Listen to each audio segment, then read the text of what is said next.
আসসালামু আলাইকুম ওরহমতুল্লাহ।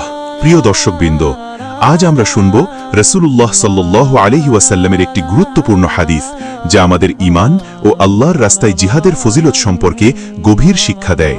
আবু যুরআ ইবনু আমর ইবনু জারির রাহিমাহুল্লাহ হতে বর্ণিত, তিনি বলেন, আমি আবু হুরায়রা রাদিয়াল্লাহু আনহুকে আল্লাহর রাসূল সাল্লাল্লাহু আলাইহি ওয়াসাল্লাম থেকে বলতে শুনেছি।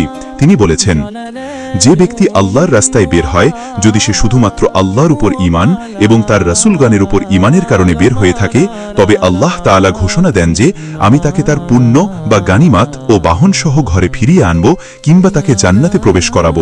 এরপর রাসূলুল্লাহ সাল্লাল্লাহু আলাইহি ওয়াসাল্লাম বলেন, আমার উম্মতের উপর কষ্টদায়ক হবে বলে যদি মনে না করতাম, তবে আমি কখনো কোনো সেনাদলের সঙ্গে না গিয়ে বসে থাকতাম না।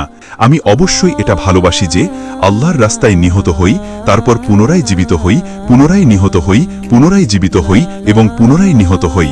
সহিহ মুসলিম হাদিস 33 খণ্ড 28 অধ্যায়, হাদিস নম্বর 1876, আহমদ হাদিস নম্বর 9198, 9481, 9484, সহিহ বুখারী হাদিস নম্বর 36।